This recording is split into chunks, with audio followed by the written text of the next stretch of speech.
جی ایاز صاحب، خود مختاری، معاشی خود مختاری پر براہ راست حملہ ہے، حنیف عباسی صاحب کہہ رہے ہیں. آپ کو لگتا ہے کہ یہ خط نہیں لکھنا چاہیے تھا پی ٹی آئی کو؟ کیا اس پروگرام پر کوئی آئی ایم ایف پروگرام پر اثر ڈال سکتا ہے؟ ہمارے سیاستدان لطیفے بڑے اچھے سناتے ہیں. وہ کاہے کی معاشی خود مختاری بھائی؟ ہم کہاں معاشی طور پہ خود مختار ہو گئے؟ معاشی خود مختاری تب ہوتی ہے جب آئی ایم ایف کے پاس نہ جانا پڑے، آپ کو کوئی بات نہ ماننی پڑے، کوئی ڈکٹیشن نہ لینی پڑے، پھر ہوتی ہے معاشی خود مختاری. آپ تو بجٹ آئی ایم ایف کی اس کے بغیر، ڈکٹیشن کے بغیر بنا ہی نہیں سکتے، آپ کو اجازت ہی نہیں ہے. مطلب سب سے بڑا کل کی خوشخبری کیا تھی جب ہمارے پرائم منسٹر صاحب بتا رہے تھے کہ جی وہ اعتراض نہیں ہے آئی ایم ایف کو بجلی کی قیمتیں، وہ کہتے ہیں جی پلان لا کے دیں ہم کر دیں گے. یہ آپ کی معاشی خود مختاری ہے اور آپ بات کرتے ہیں. بس ٹھیک ہے، الفاظ کی حد تک بڑا اچھا ہے، اور اتنی خود مختاری ہے آپ کی کہ آپ اب وضاحتیں دیتے پھر رہے ہیں. ہر دوسرا بندہ اٹھتا ہے اور وضاحت دیتا ہے کہ جی چیف جسٹس صاحب سے ملاقات کیوں ہوئی آئی ایم ایف کے وقت کی. مطلب وہ اچانک آ گئے، وہ مجھے لگتا ہے کسی کو پتہ ہی نہیں تھا کہ وہ آ رہے ہیں، اور اچانک آ کے اور انہوں نے گیم ڈال دی. اب خط کا فائدہ کیوں نہیں ہے مطلب، اور یہ کیوں غلط ہے، کیوں مجھے نہیں سمجھ آتی اس میں. الیکشن میں دھاندلی ہوئی، بالکل ہوئی، انسانی حقوق کی خلاف ورزیاں ہوئیں، ان کے لوگوں کو جیلوں میں ڈالا گیا. آج تک ان کو جلسے کی اجازت نہیں ملتی. جمہوریت ہے نا اس ملک میں، ایک پولیٹیکل پارٹی ہے، وہ جلسے کی اجازت مانگتے ہیں، ہم اجازت نہیں دیتے، اور اگر دیتے ہیں تو آخری رات گئے جا کے کہتے ہیں جی وہ فلاں مویشی منڈی میں کر لو، اور آپ معاشی طور پہ خود مختار ہیں. خدا کا خوف کرے حنیف عباسی صاحب، اس طرح سے معاشی خود مختاریاں نہیں ہوا کرتی.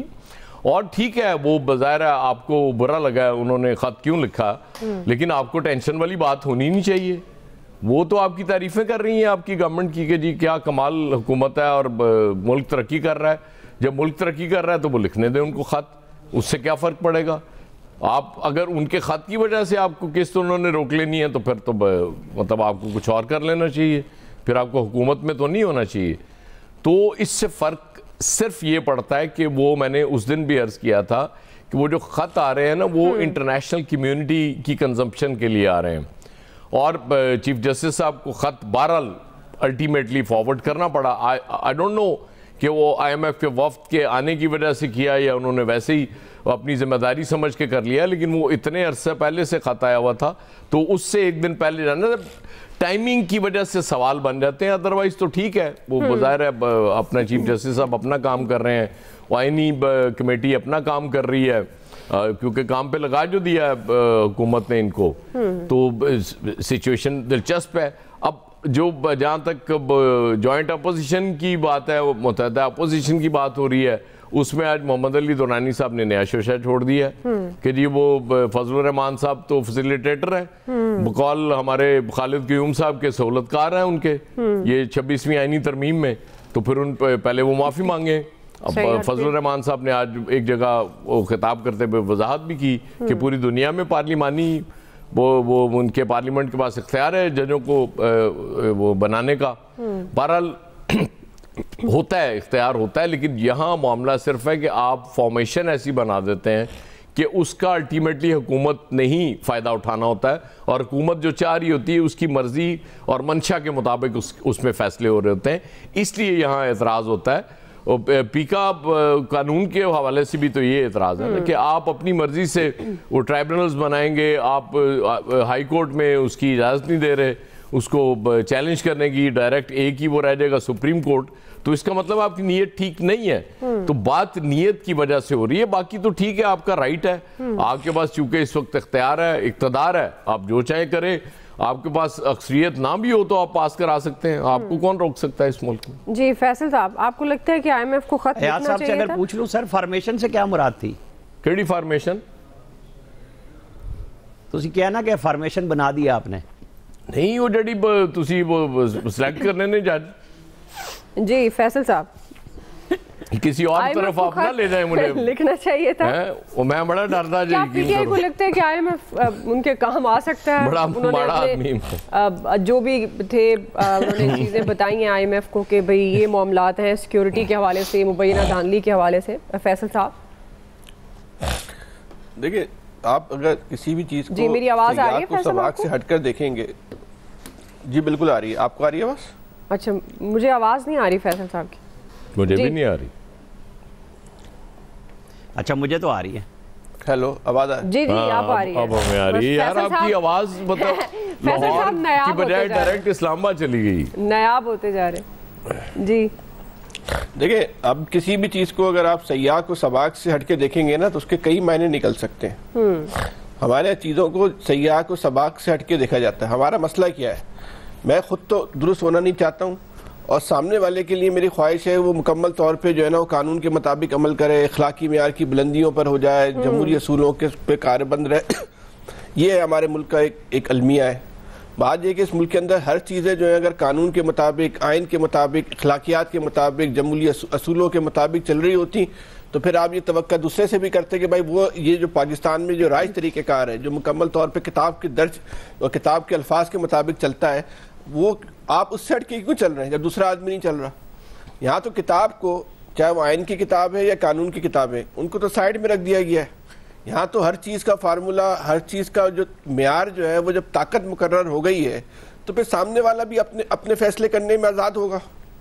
फिर वो भी जो है उसका जितना दम है, जितनी उसकी वसात है, जितनी उसकी इस्तेदाद है, वो उसके मुताबिक काम करेगा। फिर आप किस तरह उससे बोलेंगे कि भाई आप क्यों किताब से हट रहे हैं, क्यों कानून के खिलाफ चल रहे हैं, क्यों अखलाकियात को कर रहे हैं, क्यों खुद मुख्तारी को जो है पाकिस्तान की जो है वो चैलेंज कर रहे हैं। इस मुल्क में तो हर आदमी जो है वो आज़ाद है। इस मुल्क में तो कानून और आइन सिर्फ जो है वो गरीबों के लिए और या कमज़ोर लोगों के लिए रह गया। ताकतवरों के लिए कौन सा इस मुल्क में आइन और कानून है?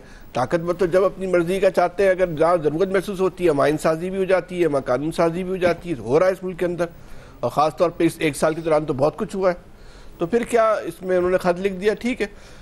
किसी और माशरे में होता तो सवाल उठाया जाता तो बिल्कुल ये बात दुरुस्त होती, भाई कौन सी बात है, आप क्यों लिख रहे हैं। लेकिन पाकिस्तानी माशरे में आप किस बुनियाद पे किसी को बोलेंगे कि आप ये आपने मावरा अखलाक काम किया, मावरा आइन काम किया, सभी किस मुल्क में चल रहा है। अब ये लिखना चाहिए था या नहीं लिखना चाहिए था, इसके असरात क्या आएंगे? इसके असरात हैं जब भी तो हम और आप बैठ के बात कर रहे हैं। मतलब क्यों, अगर असरात नहीं आते तो हम और आप बात क्यों कर रहे होते? सारे चैनल्स की जो है वो हेडलाइन क्यों होती? सोशल मीडिया पे जो है ये खत का तस्करा क्यों होता? हुकूमत को इतनी परेशानी क्यों होती?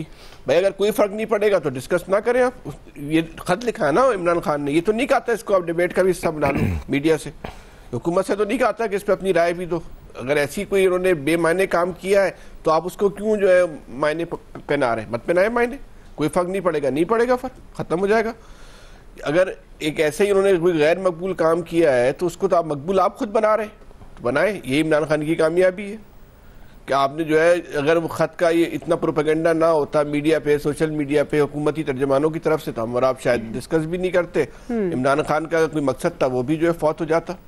तो इमरान खान का अचीवमेंट तो यही था। अब ये तो मुमकिन नहीं था कि इस खत की बुनियाद पे कोई IMF ने अपनी पॉलिसी बनानी है, भाई नहीं बनानी। हाँ, ये दुनिया को उन्होंने बावर करवाना था, ये उन्होंने बावर करवा दिया, रिकॉर्ड का हिस्सा बना दिया, ये उनकी अचीवमेंट है। इस मुल्क के अंदर डिबेट खोल दी उन्होंने, ये उनकी अचीवमेंट है। बाकी है जिसको अच्छा लग रहा अच्छा समझ ले, जिसको बुरा लग रहा बुरा समझ ले, दोनों ऑप्शन है। ठीक, कोई परेशानी वाली क्या बात है? सही है जी। शकील अंजुम साहब, तो देखिए ये पहली दफ़ा नहीं लिखा गया खत IMF को। इससे पहले भी आपको याद होगा शौकत तरीन जो वज़ीर ख़जाना थे PTI के दौर में, उनकी एक ऑडियो भी लीक हुई थी कि वो जो वज़ीर ख़जाना थे पंजाब के मोहसिन लगारी, उनको भी हिदायत दे रहे थे। इसके अलावा KP के जो वज़ीर ख़जाना थे झगड़ा, तैमूर झगड़ा आई थिंक, उनको भी हिदायत दे रहे थे कि IMF को ख़त लिखा जाए। और पाकिस्तान जो IMF प्रोग्राम में उस वक्त जा रहा था और इनकी कोशिश थी कि वो किस्त जो है वो रुकवाई जाए और IMF के साथ वो प्रोग्राम तय ना हो। तो इस मरतबा भी उन्होंने लिख दिया है, पहले भी लिख कर देखा था तो कुछ नहीं हुआ था। तो मेरा ये ख्याल है कि IMF ने हुकूमतों के साथ जो है वो मुआहदे किए होते हैं, ना कि किसी फ़र्द के साथ या किसी सियासी जमात के साथ, कि वो इस किस्म के खतूत पर के आने वाले दिनों में जो मार्च में किस्त मिलने जा रही है, ये प्रोग्राम है IMF का, उसकी वो किस्त जो है पाकिस्तान को जारी नहीं करेगा। अगर खुदा न खास्ता ये मान लेते हैं कि जो इन्होंने ख़त लिखा है PTI की जानिब से IMF को, और IMF उस पर अमल दरामद करते हुए पाकिस्तान को जो है वो किस्त नहीं देता और पाकिस्तान डिफ़ॉल्ट कर जाता है, तो इसका मतलब तो ये हुआ कि ये लोग जो है वो फिर पाकिस्तान और पाकिस्तान की अवाम के साथ तो मुखलिस नहीं है। ये अपना सिर्फ इक़्तिदार चाहते हैं, इनको चाहिए इक़्तिदार।